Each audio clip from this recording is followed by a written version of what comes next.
같이 기도함으로 새벽기도 시작합니다. 하나님, 하루하루를 살아내는데 하나님의 힘이, 하나님의 말씀이 필요합니다. 우리의 능력과 지혜로 할 수 없음을 고백합니다. 하나님 깨닫게 하시고 알게 하시고 눈을 밝히신 하나님의 진리의 성령이 이 시간 임하여 주옵소서. 예수님 이름 받들어 기도합니다. 아멘. 오늘 말씀은 창세기 31장 17절에서 35절까지의 말씀입니다. 야곱이 일어나 자식들과 아내들을 낙타들에게 태우고 그 모은 바 모든 가축과 모든 소유물 곧 그가 밧단 아람에서 모은 가축을 이끌고 가나안 땅에 있는 그의 아버지 이삭에게로 가려 할세. 그때 라반이 양털을 깎으러 갔으므로 라헬은 그의 아버지의 드라빔을 도둑질하고 야곱은 그 거취를 아람 사람 라반에게 말하지 아니하고 가만히 떠났더라. 그가 그의 모든 소유를 이끌고 강을 건너 길르앗산을 향하여 도망한 지 3일 만에 야곱이 도망한 것이 라반에게 들린지라. 라반이 그의 형제를 거느리고 7일 길을 쫓아가 길르앗산에서 그에게 이르렀더니 밤에 하나님이 아람 사람 라반에게 현몽하여 이르시되 너는 상가 야곱에게 선악간에 말하지 말라 하셨더라. 라반이 야곱을 뒤쫓아 이르렀으니 야곱이 그 산에 장막을 친지라. 라반이 그 형제와 더불어 길르앗산에 장막을 치고 라반이 야곱에게 이르되 네가 나를 속이고 내 딸들을 칼에 사로잡힌 자같이 끌고 갔으니 어찌 이같이 하였느냐. 내가 즐거움과 노래와 북과 수금으로 너를 보내겠거늘 어찌 네가 나를 속이고 가만히 도망하고 내게 알리지 아니하였으며 내가 내 손자들과 딸들에게 입맞추지 못하게 하였으니 네 행위가 참으로 어리석도다. 너를 해야 할 만한 능력이 내 손에 있으나 너의 아버지 하나님이 어젯밤에 내게 말씀하시기를 너는 상가 야곱에게 선악간에 말하지 말라 하셨느니라. 이제 네가 네 아버지의 집을 사모하여 돌아가려는 것은 옳거니와 어찌 내 신을 도둑질하였느냐. 야곱이 라반에게 대답하여 이르되 내가 생각하기를 외삼촌이 외삼촌의 딸들을 내게서 억지로 빼앗으리라 하여 두려워하였음이니이다. 외삼촌의 신을 누구에게서 찾든지 그는 살지 못할 것이요 우리 형제들 앞에서 무엇이든지 외삼촌의 것이 발견되거든 외삼촌에게로 가져가소서 하니 야곱은 라헬이 그것을 도둑질한 줄 알지 못함이었더라. 라반이 야곱의 장막에 들어가고 레아의 장막에 들어가고 두 여종의 장막에 들어갔으나 찾지 못하고 레아의 장막에서 나와 라헬의 장막에 들어가매 라헬이 그 드라빔을 가져 낙타 안장 아래에 넣고 그 위에 앉은지라. 라반이 그 장막에서 찾다가 찾아내지 못하매 라헬이 그의 아버지에게 이르되 마침 생리가 있어 일어나서 영접할 수 없사오니 내 주는 노하지 마소서 하니라. 라반이 그 드루빔을 도루찾다가 찾아내지 못한지라. 아멘. 야곱이 드디어 라반의 집을 야반도주합니다. 라반이 양털을 깎으려고 먼 데 나가 있을 때 특히 이 양털을 깎을 때는 다 봄에 다 모아서 한꺼번에 하죠. 이게 가장 큰 수입이 되는 일이기 때문에 많은 식솔들이 대거에 나가서 그 일을 하게 됩니다. 그러다 보니까 야곱이 도망간 거를 바로 모르고 3일이 지나서야 알게 되는 거죠. 그래서 23절에 라반이 그의 형제를 거느리고 7일 길을 쫓아가 길르앗산에서 그에게 이르렀더니 라반이 분노하여 뒤쫓아옵니다. 도망간 것도 도망간 게 괘씸하지만 그 라반의 가정의 수호신 바로 드라빔까지 가지고 도망을 간 거죠. 한마디로 그 집을 풍비박산 낸 그런 일을 한 거예요. 그때 라반의 꿈에 하나님이 나타나셔서 네가 야곱에게 선악간에 말하지 말라. 그러니까 자신이 생각할 때 이 야곱은 아주 악한 일을 한 자고 자신을 선하고 그런 식의 구별을 가지고 그를 대하지 말라는 것이죠. 그런데 이 라반이 나중에 야곱을 만나서 말을 할 때 라반이 도대체 무슨 생각을 가지고 있었길래 하나님이 이렇게 라반의 꿈까지 나타나셨을까? 첫 번째는 26절에 이렇게 말합니다. 라반이 야곱에게 이르되 내가 나를 속이고 이렇게 말해요. 바로 네가 나를 속였다. 나는 속임을 당했다라고 인식하고 있는 거죠. 그리고 27절에 어째 네가 나를 속이고, 이거 두 번이나 반복하고 있어요. 그러니까 지금 아이들을 데리고 이 양들을 데리고 라반의 집에서 뛰쳐나온 것이 속인 일이다라는 거죠. 사기 사건이라는 거예요. 한마디로 말해서 자신의 재산을 야곱이 밤에 몰래 가지고 도망갔다라는 인식을 하고 있는 거죠. 두 번째로 라반이 이런 말도 해요. 26절에 내 딸들을 칼에 사로잡힌 자같이 끌고 갔으니, 칼로 사로잡힌 자라는 것은 전쟁의 포로가 됐다는 뜻이에요. 그러니까 자기의 딸들을 전쟁 포로처럼 데려갔다는 이야기는 야곱이 한 행위가 한마디로 전쟁과 같은 행위였다. 그래서 너를 죽이는 것이 마땅한 일이다라는 생각을 하고 있었던 거죠. 그래서 야곱을 협박할 때 29절에 너를 해할 능력이 내 손에 있다라고 말을 합니다. 너를 해할 만한 능력이 나에게 있다. 죽이려고 왔다는 거죠. 나는 사기를 당했고 당연히 너는 악당이고, 그렇게 해서 씩씩대면서 달려왔다라는 거죠. 야곱은 내 딸들을 사로잡혀간 전쟁의 이 원수고, 나를 속인 자고 내 재산을 빼앗아갔기 때문에 나는 정정당당하게 야곱을 죽일 수 있는 전쟁터에 나간 것이다. 거기다가 30절에 내 신을 어찌 도둑질하였느냐. 이 라반의 가정에 수호신이 있었어요. 드라빔. 그것까지 훔쳐갔으니까 이건 뭐 야곱은 당연히 죽이는 거고, 그리고 딸들과 그 손주들은 자기가 데려오려고 했던 계획이었다라는 거죠. 근데 하나님이 꿈에 나타나셔서 네가 선악을 판단하지 말라.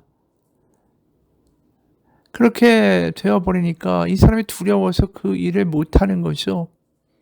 그러니까 27절에 야곱에게 근사하게 또 말을 바꿉니다. 내가 즐거움과 노래와 북과 수금으로 너를 보내겠거늘 어찌하여 네가 나를 속이고 가만히 도망하고 내게 알리지 아니하였으며, 28절에 내가 내 손자들과 딸들에게 입맞추지 못하게 하였으니. 굉장히 애정이 많은 존재인 것처럼 이야기하지만 사실은 그렇지 않다라는 거죠. 야곱이 그 라반의 속임수 때문에 자기가 양을 길러서 양을 임신시켜서 많은 양떼를 거둘 수 없게 만들어 놓은 거 아닙니까? 점박이 양과 점이 없는 양 뭐 이렇게 나눠 놓고, 그걸 또 이 야반이 자기 술수와 재주와 어떻게 보면 속임수를 벌여가지고 그 양들을 유혹해가지고 임신을 시키게 만들어 버리죠. 그러니까 이 라반의 자식들이 야곱이 사기를 치는 것이 분명하다고, 저렇게 애초에 불가능해서 이 양들이 임신해서 새끼를 만들 수 없도록 우리가 다 계획해놨는데 어떻게 저럴 수가 있냐고. 그래서 야곱에게 굉장히 억하심정임이 많았던 거죠. 사기꾼이라고. 그런데 어떻게 즐거움과 노래와 북과 수금으로 야곱을 보내줍니까? 이 야곱은 라반이 어떻게 나올지를 익히 알고 있었고, 그래서 두려워했고 야반 도주를 하는 게 당연했던 거예요. 31절에 야곱이 라반에게 대답하여 이르되 내가 생각하기를 외삼촌의 딸들을, 여기서 보면 아내라고 말 안 해요. 외삼촌의 딸들을 내게서 억지로 빼앗으리라 하여 두려워하였음이니이다. 야곱의 신앙과 믿음이 어떤지 여기서 드러나죠. 분명히 베델에서 내가 너와 함께 할 거고 너를 가나안 땅에 오게 할 거라고 하나님 말씀하셨는데, 지금 야곱은 전혀 그것이 믿어지지가 않습니다. 자기의 방법으로 부를 축적하고 또 자신이 머리를 써서 어떻게든 야반 도주를 해서 가나안에 가면 되겠다라는 생각을 가지고 모든 일이 자신의 계획대로 행하고 있다라는 거죠. 그러니까 이 3절에 특히 여호와께서 야곱에게 이르시되 네 조상의 땅 내 족속에게로 돌아가라, 내가 너와 함께 있으리라 하신지라. 이 3절에서 이런 말씀까지 하신 것은 베델에서 주셨던 말씀을 다시 한번 확언하신 거죠. 그러니까 나를 믿으라고 말씀을 계속 하신 거예요. 그런데 야반도주를 하고 두려워하고 하나님의 말씀이 그렇게 믿기지 않는 거죠. 그리고 엉뚱하게 아내들한테는 도망가자고 이야기하면서 들에 나아가서 이렇게 얘기합니다. 하나님은 이렇게 장인 어른의 가축대를 빼앗아서 나에게 주셨소. 암염소와 교미하는 순염소가 모두 주문이 있는 것들이거나 점이 있는 것들이거나 얼룩진 것들이니 고개를 들고 똑바로 보아라. 라반이 이제까지 너에게 어떻게 하였는지 내가 다 보았다. 나는 배들의 하나님이다.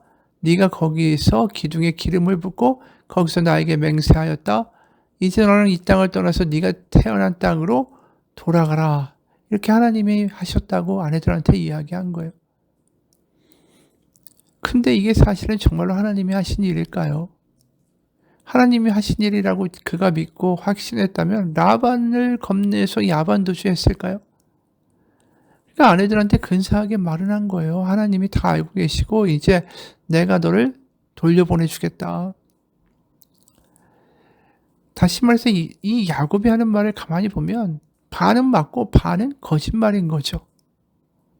하나님을 교묘하게 자신의 논리에 맞춰서 사용하고 있는 거예요. 바리새인처럼. 이게 참 무서운 게 원래 거짓말이 무서운 건 진실의 90%에 10%의 거짓말을 섞을 때가 가장 무서운 거예요. 그게 이단이죠. 달을 이자에 끝단자. 가운데는 똑같은데 끝만 다르다. 결국 하나님을 완전히 믿는 게 아니라 하나님을 자신의 편의에 맞게 이용하고 있는 거죠. 스스로도 이 양들 염소들을 교미시킨 사건은 자신의 술수에서 나온 걸 알죠. 하나님이 그것을 하신 거라고 말하지만 그렇지 않으니까 그가 말은 그렇게 해도 속으로는 불안한 거예요. 빼앗아서 그런 재산을 주신 하나님, 나를 구원하신 하나님, 정말로 그런 하나님이었다. 그게 사실이었다면 그는 당당했겠죠.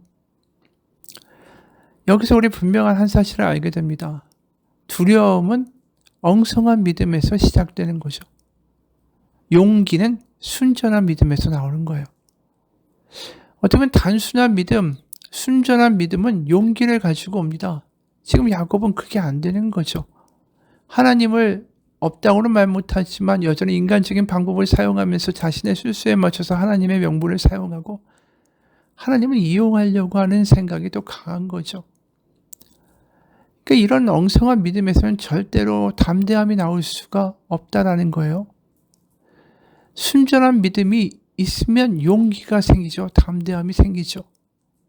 근데 놀라운 건 이렇게 엉성하고 엉망인 야곱을 하나님이 포기하지 않으신다라는 거예요. 그가 온전하고 단순하고 순전한 믿음이 있어서 그를 사랑하시고 그를 보호하시고 이끌어 가시는 게 아닙니다. 야곱의 인생을 보면 그의 연약함과 부족함이 하나님 앞에서 문제가 안 된다라는 것을 보게 됩니다. 왜요? 하나님 부족한 자인 야곱을 빚어서 하나님의 사람으로 만들어 가시기 때문입니다. 야곱은 자신이 삶의 주도권을 쥐고 있다고 생각을 하죠. 속임수도 계획도 다 짜지만 결국 야곱은 자신의 생각을 가지고 살아갈 수 없는 삶이다라는 걸 알게 되죠.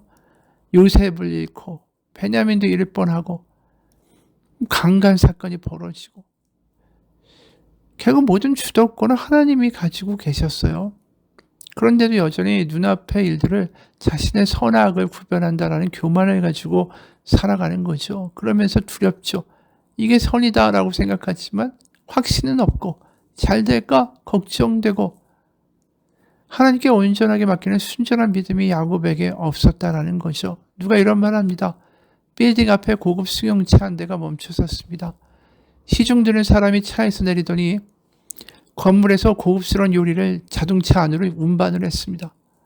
고급 승용차의 주인인 부자가 승용차 안에서 맛있는 요리를 먹는 모양이었죠. 그 광경을 가로수 밑에서 바라보던 배고픈 사람 하나가 속으로 이런 생각을 해요. 저 사람은 무슨 복이 많아서 자동차에게까지 음식을 날라다 먹는가라고 말입니다. 그 사람이 어떤 사람일까 궁금해서 살며시 자동차 곁으로 가봤습니다.